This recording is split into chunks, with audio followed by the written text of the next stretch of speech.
I read a lot of books and talked to lots of people. I didn't have any one person who was a mentor.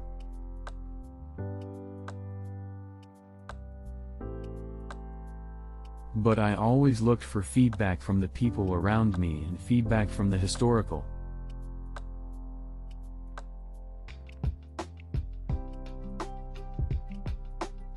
context, which is books, basically. I don't read many general business books. I like to read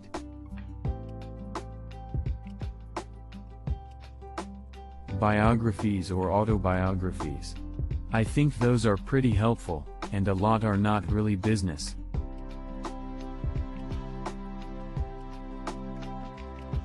Starting a business is not for everyone. Generally, starting a business, I'd say, number one is to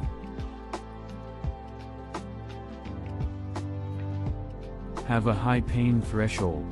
When you first start a company, there's lots of optimism and things are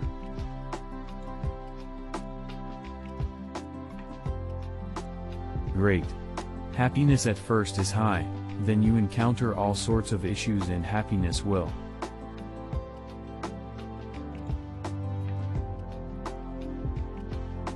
steadily decline, and then you will go through a whole world of hurt, and then eventually, if you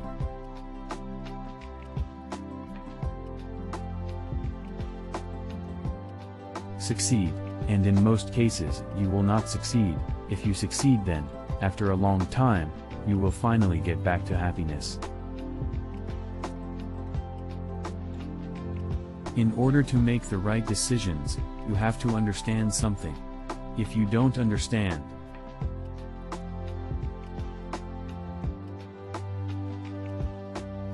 something at a detailed level, you cannot make a decision.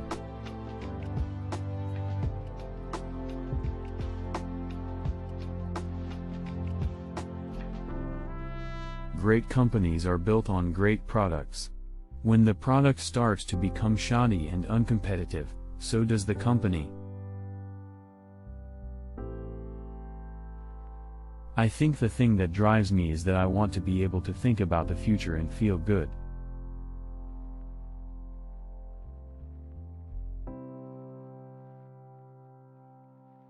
about that.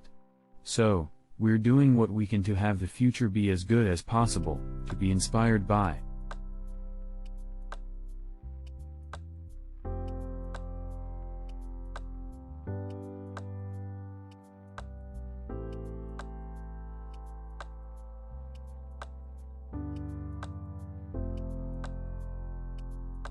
figure out how to make sure that things are great, and going to be so.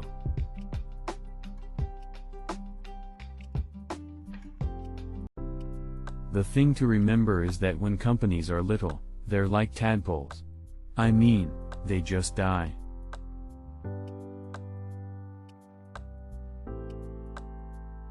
Very easily. You need to have an environment that tries to protect little companies and help them get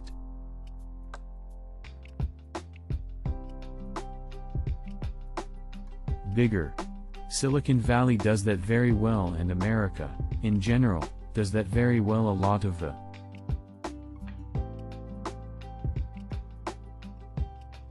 time compared to other countries. Most other countries tend to foster and protect the big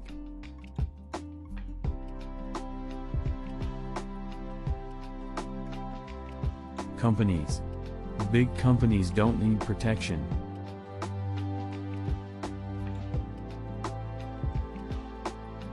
If you're building a company, you've got to gather great people.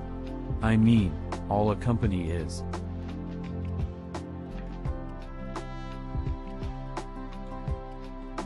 Group of people that have gathered together to create a product or service.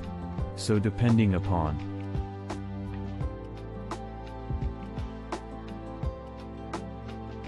how talented and hardworking that group is, and to the degree in which they are focused cohesively,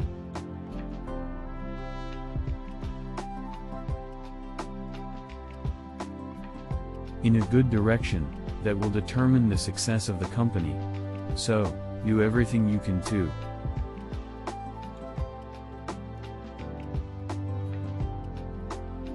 Gather great people, if you're creating a company.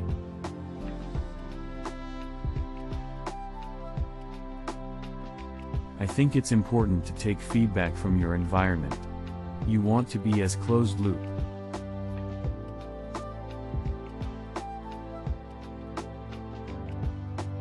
Successful. So, it's important to look for things like that and focus on them when you see them, and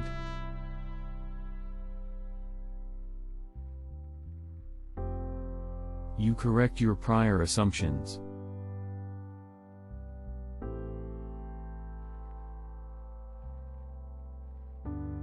In general, people want to do the right thing and they want to do what's good. The issue we have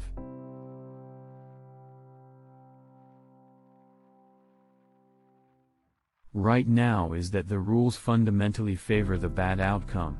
When you're fighting for the good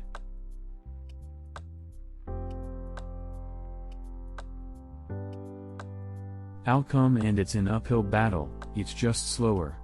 It's just crazy to have the rules of the game favor a bad outcome. I'm not sure looking at competitors really helps. It's sort of like the old adage with running. If you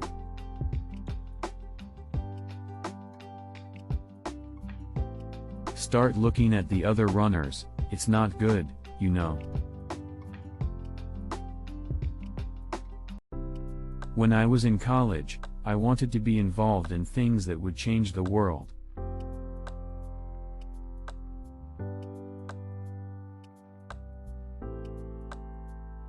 A lot of times, the question is harder than the answer. And if you can properly phrase the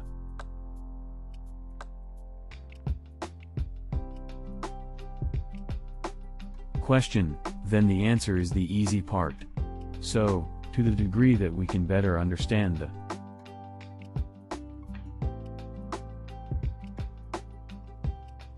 universe, then we can better know what questions to ask.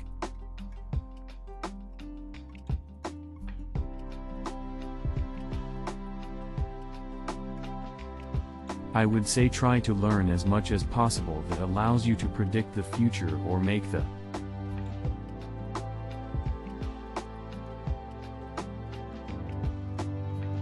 future. So the saying is that the best way to predict the future is to make it, and then assess whether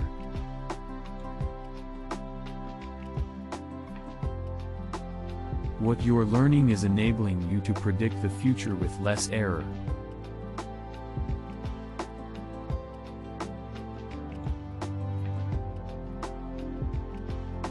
I mean, there are examples of successful entrepreneurs who never graduated high school.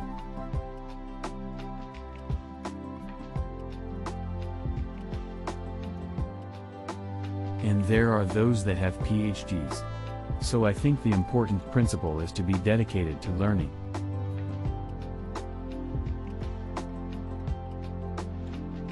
What you need to know, whether that is in school or empirically.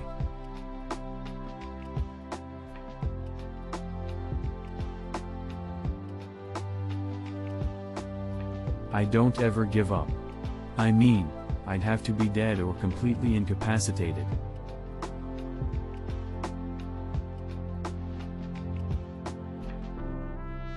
Life can't be just about solving problems. There have to be things that are exciting and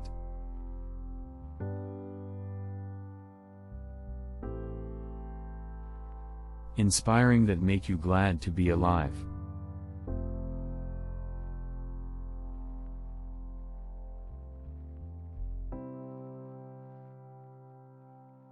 Humanity can address a lot of the suffering that occurs in the world and make things a lot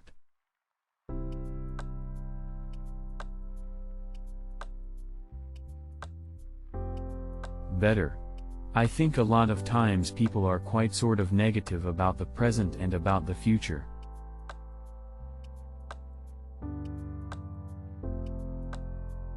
But really, if you are a student of history, when else would you really want to be alive? Now is the best